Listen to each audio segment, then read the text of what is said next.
Si uno hace eso, y de hecho, si usted busca en cualquier libro de cálculo 2, cálculo 3 quizás, donde se habla de campos vectoriales, probablemente si yo hago la gráfica de ese campo vectorial, eso es lo que voy a ver.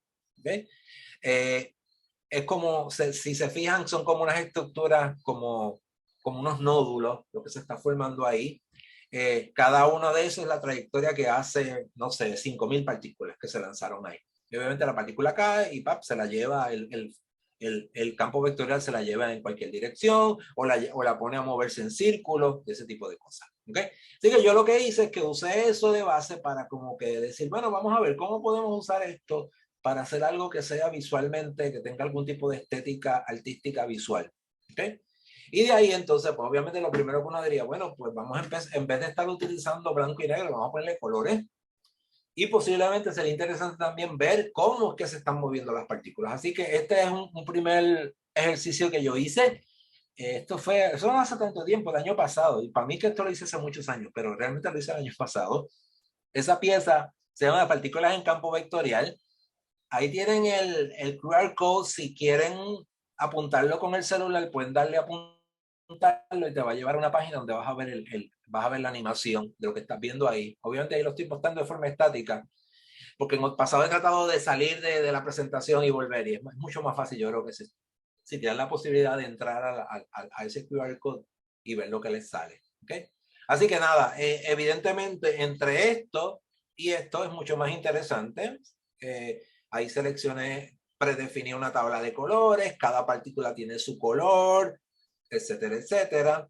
Y bueno, y ahí pueden ver que se ve mucho mejor que la imagen estática que estamos viendo ahí. Por supuesto, en el dispositivo móvil solamente vas a ver una porción, pero más o menos, si tienes un iPad, quizás pues, una tableta quizás se ve mejor. ¿Okay? Así que se llama Partículas en campo vectorial. Hago un cuento así rapidito. Se nota, los títulos obviamente, ustedes van a ver que los títulos de las cosas que yo les voy poniendo aquí son títulos bastante science oriented. O sea, partículas en campo vectorial es casi un título de un paper, o sea, es como casi, o sea, no tiene mucho referencia artística, claro, más adelante se van a dar cuenta que empecé a mejorar un poquito en el proceso de ponerle los títulos, pero partículas en campo vectorial es bastante desabrido, por decirlo de una manera, ¿ok? Bueno, luego entonces uno empieza a decir, bueno, chévere, me salieron esos colores, eso se ve bastante bonito, mucha gente le gustó, mucha gente me dijo que le había gustado eso, que inclusive me decían que les generaba algún tipo de reacción de calma, no sé, mucha gente me escribió sobre esa pieza cuando la puse en Instagram. Y de ahí entonces se me ocurrió empezar a hacer otro tipo de ejercicios, como por ejemplo, seleccionar dos partículas aleatorias ahí, en lo que están viendo ahí, y conectarlas con líneas rectas, ¿ok?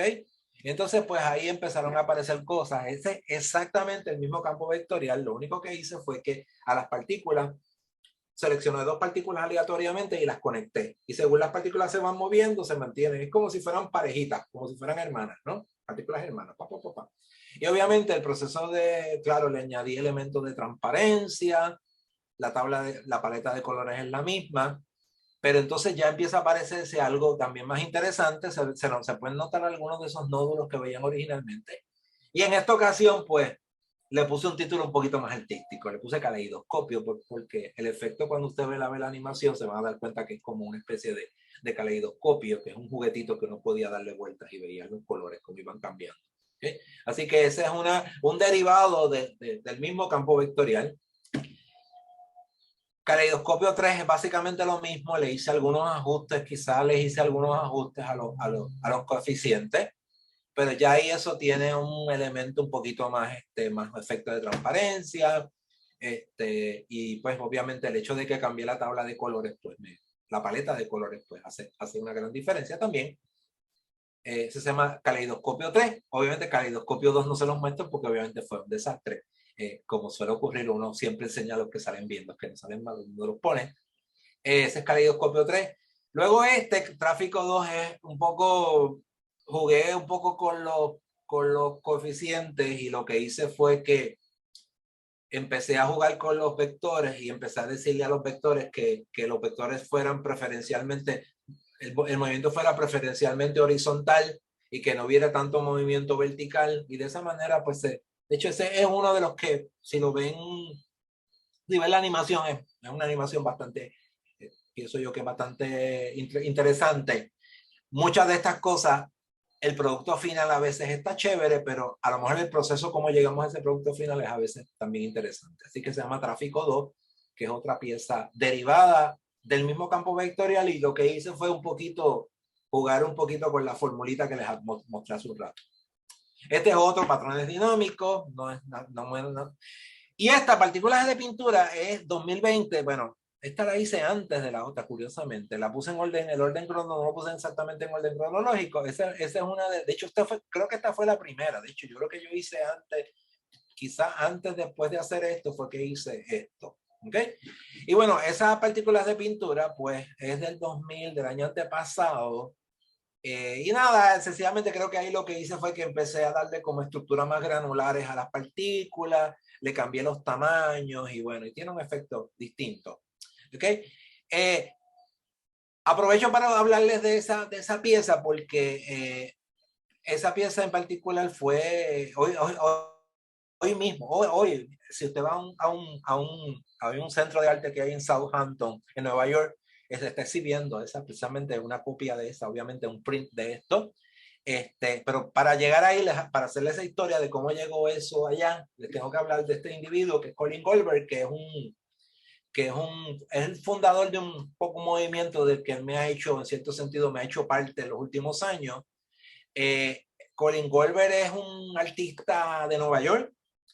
Y esto es un artículo que salió en la revista Wired en el 2014 y era un comentario que hacía la revista Wired acerca de una exposición que él hizo, me parece que el año anterior, donde él hizo una exposición él solo que se llamaba The Expressionism, que es como expresionismo tecnológico.